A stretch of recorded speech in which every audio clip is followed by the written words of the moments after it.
This video contains major spoilers for Persona 3 Reload and episode Aigis. I was happy with how Atlus handled Reload. I think they made a lot of really good changes to modernize an outdated game. While I wish they would have made more changes, I came away mostly satisfied with the experience. I was excited to play episode Aigis. I have never played FES, and therefore, the answer. I had a very vague idea of what was going to happen. However, unlike Reload, I left extremely disappointed. Episode Aigis is not a good DLC, and it tarnishes what should have been a fantastic remake. I'm Ouroboros. Let's talk.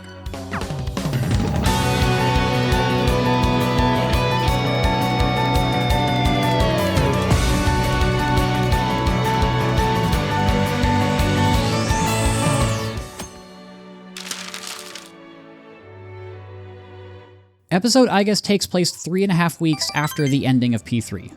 Makoto is dead, and Seize has all but collapsed without him. Everybody is disconnected, and the group is left confused why you died. However, on March 31st, the day resets at midnight.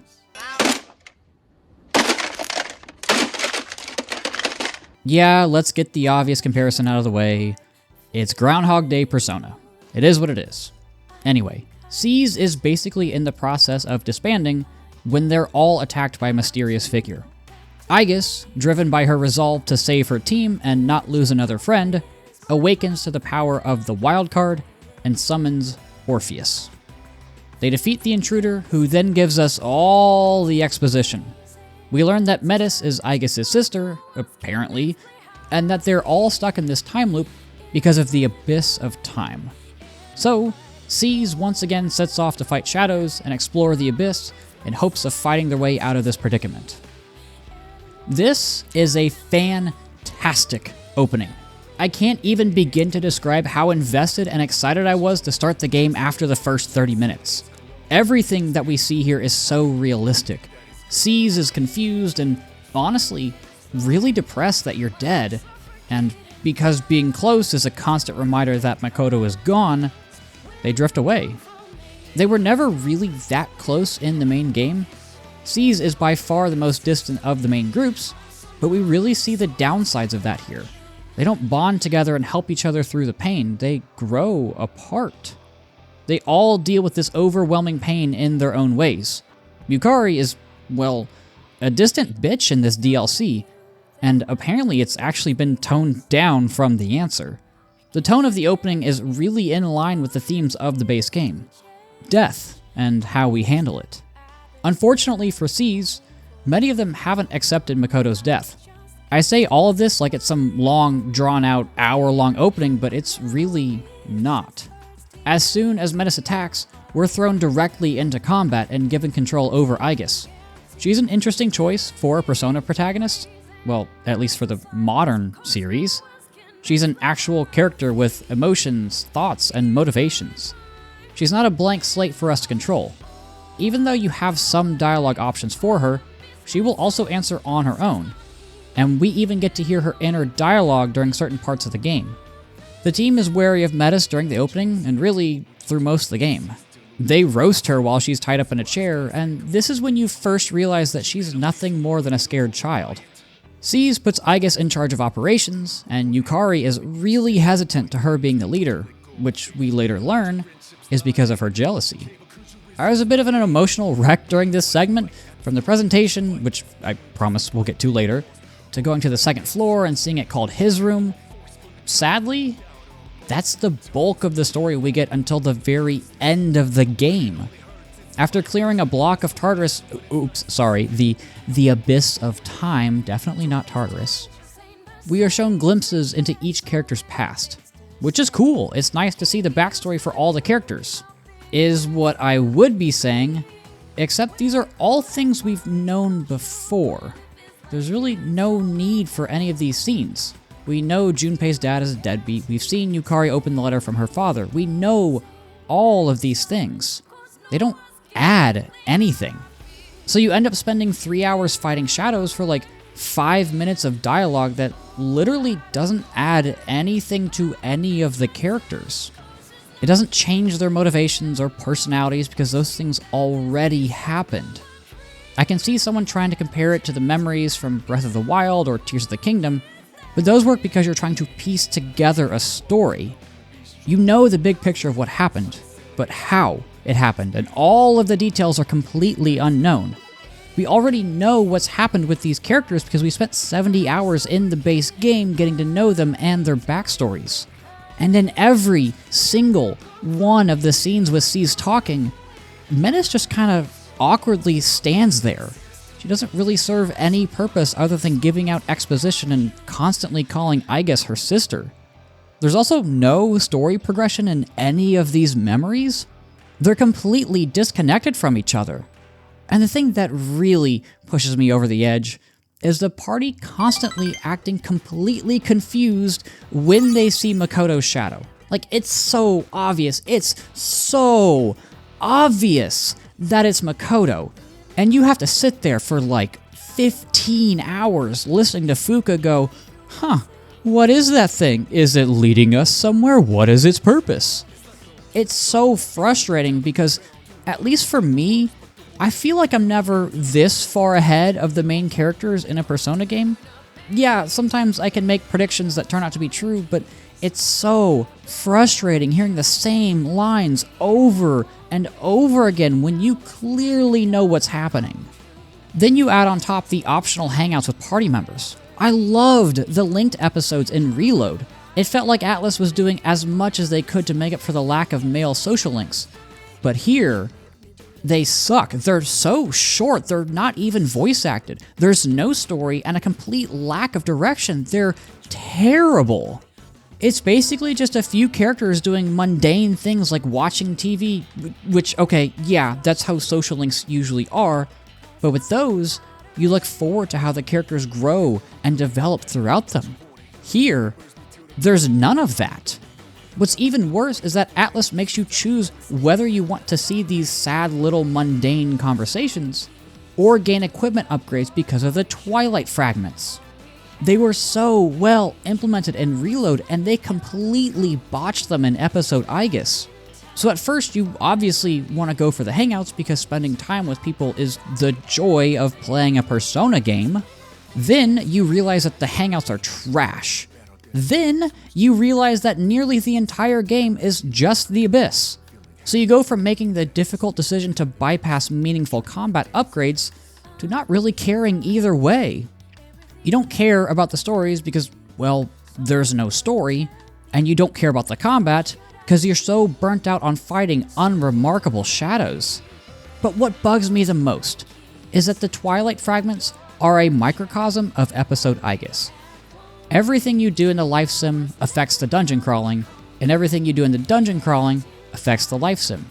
That is the heart, soul, and foundation of Persona games. Episode Aigis has literally none of that. The life sim parts just retread old ground.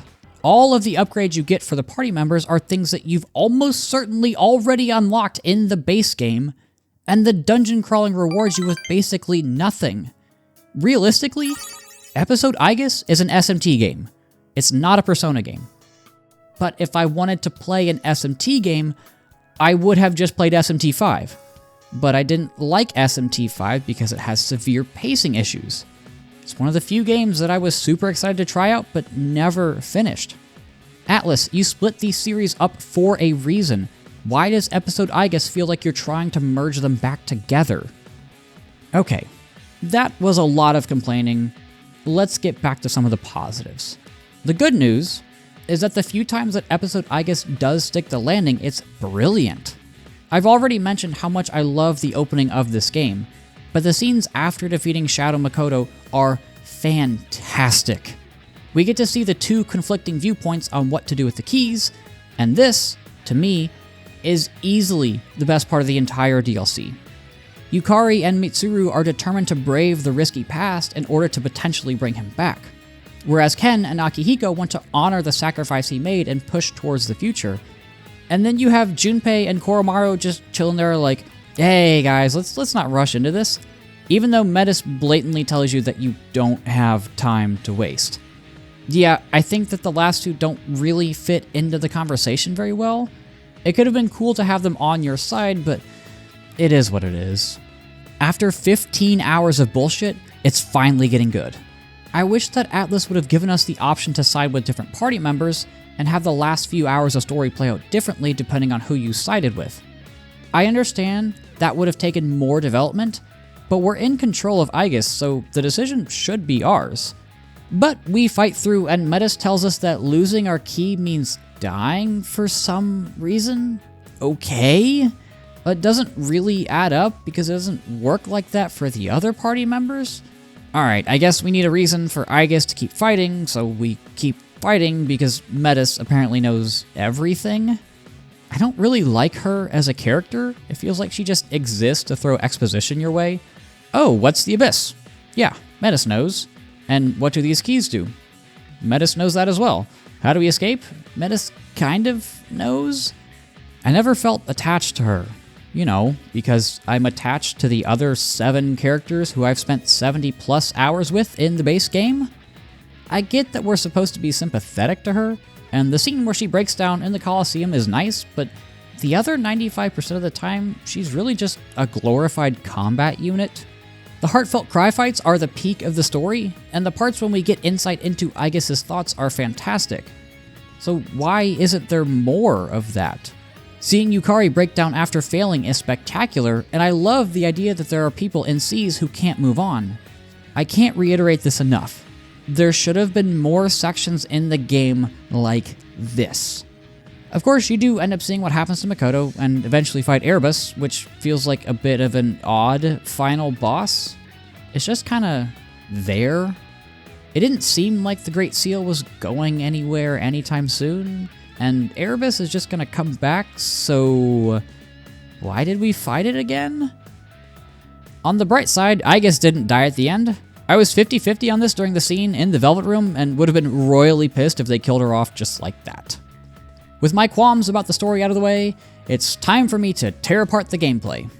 For starters, there are basic tutorials in this DLC. Why? Why would you ever need to dump these things here? Nobody is playing episode Aigis without having played the base game first. Anyway, I hope you enjoyed Tartarus and Reload because that's basically the entirety of episode Aigis. Except you lose essentially all of the risk-reward of the base game. For whatever reason, you can just leave the Abyss and instantly restore all of your HP and SP. I get that you lose the major Arcana cards during shuffle time, but that's the only downside. There's almost no reason to keep pushing through long treks to make it to the end of a block.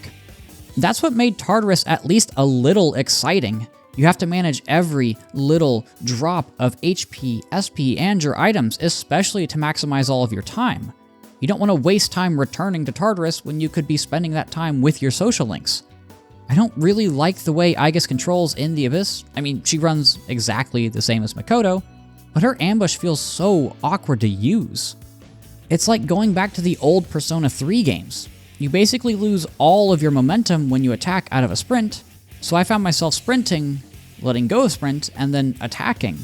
Granted, that was before I got the ambush upgrade, which makes ambushing easier. However, you still lose all of your momentum. But I digress. You've got some new Elizabeth requests, which act the same way as before, but the Monad doors have seen a pretty big change. You now have the option of choosing between 3 difficulty options. I say difficulty, but it's really just choosing between 1, 2, or 3 waves of Monad mini-bosses. These were fun to play around with for a while, but I found myself eventually just avoiding them. I felt pretty over-leveled for all of the normal enemies, and never struggled against any of the mini-bosses in the Abyss. My gear felt fine and my personas were pretty strong. Shout out Siegfried. All of this led me to just skip over the Monad doors about halfway through the Abyss because, again, the DLC is basically just exploring it. Well, I say I felt over-leveled and over-geared for everything up until the heartfelt cry fights. These are, without a doubt, the hardest fights in the entire story, and it's not even close. I honestly think that they started off with the hardest pair. Akihiko and Ken can be brutally difficult because they attack with 4 different affinities: Strike, Pierce, Electric, and Bless, plus all the charge and Makarakarn and Masakunda nonsense they like to pull. It probably took me 20 tries to get past them. I had to grind for a bit, with only Metis and Aigis, mind you, plus get new gear, fuse very specific personas, and go in with Aigis, Metis, and Fuka's Theurgy fully charged just to finally have a lucky run. It's an absolutely brutal difficulty spike. The other two fights aren't too bad. Abaddon makes the Junpei Koromaru fight a cakewalk, and I beat Mitsuru and Yukari on my first try. Other than the horrible difficulty spike, much like the Strega fights in base reload, they can shift and also use Theurgy, and let me tell you, you need to have your buffs up or they will one-shot you. You even get a unique death screen when they defeat you. I do think these fights are inherently flawed. Metis gets basically no defensive support skills throughout the game, so you're forced to play healer and support with Aigis, which is the exact opposite of what you want to be doing with your wild card. You likely don't have many, if any, of these types of personas in your arsenal, which forces you to retread old territory in hopes of fusing at least a few. And of course, fusing and summoning personas is super expensive in reload for some reason, so you really don't have much room to play around. There's also unique dialogue when you're running through the Abyss when it's just you, Metis, and Fuka, which is a massive pain to grind with only 2 party members. It also shows me that Atlas knew you were going to have to grind to beat these fights. Then, when you eventually get done, every other party member is under-leveled compared to Aigis and Metis because you couldn't grind with them in your party.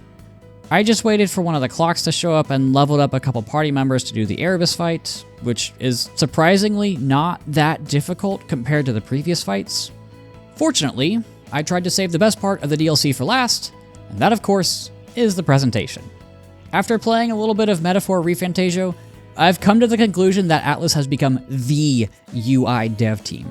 They put so much effort into making each game so unique and creative, and even in the context of a DLC, Episode Aigis does manage to carve out its own niche identity in presentation.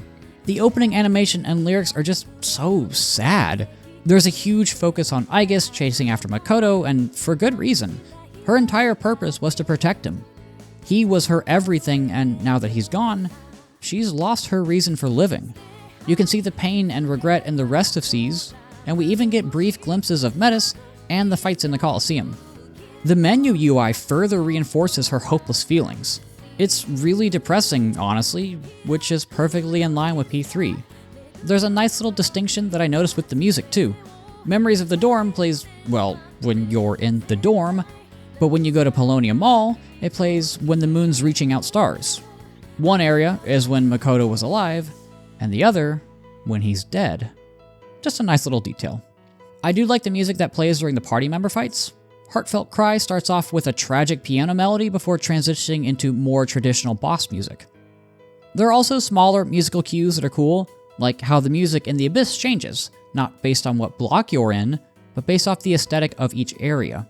It's kind of reminiscent of the Mementos music. The areas get more and more distorted the deeper you go, so the music gets more and more frantic. Of course, the Abyss looks great. I particularly like the cathedral-looking area. The reflections are really well done, and I like that the drawers open and close depending on how close you are to them. But that's just my personal favorite. All of the new areas are very visually distinct from one another. Even something as small as Akihiko saying, "I'll keep fighting," for him, brings new meaning during this DLC. I don't know if that was intended, but that's the message that I took away from it. I also really like how Atlas handled the credits. It has that cool all-blue, low-texture 2D art style. I don't really know how to describe it, but you know what I mean. And ending the game with Iwatodai as the new main menu is a really nice touch. There's just a lot to love about the presentation, and it's one of the things that I've come to look forward to the most with Atlas games. Unfortunately, the presentation alone is not enough to make up for its shortcomings. It's sad, honestly, seeing such a good remake fizzle out like this. I haven't played the FES version of The Answer, so I can't speak for how it has improved on the original formula, but for me, this is almost worse than tripping at the finish line. This is like scoring on your own goal to lose the game. It's just sad. I don't know if Atlas was trying to make a fully faithful remake, but then that wouldn't be consistent with the other changes that they made to Reload. There's so little to do in episode Aigis. 90% of your time is wasted in meaningless battles, there's no exploration, there's barely any character development, there's only story at the beginning and end of it. For the majority of my playthrough, I thought to myself, this really isn't good, and I really paid $35 just for more Tartarus? And keep in mind, that was during the playthrough. I've become a pretty big Persona fan over the past couple years, but even I can't recommend playing this DLC unless you are infinitely invested in P3 or a die-hard fan of the series. Episode Aigis gives us the final piece of a modernized P3 puzzle. While the piece does fit the mold, it doesn't match the rest of the picture. It's a bloated mess of a disappointment, and I have no intention of replaying it anytime soon. Thanks for watching.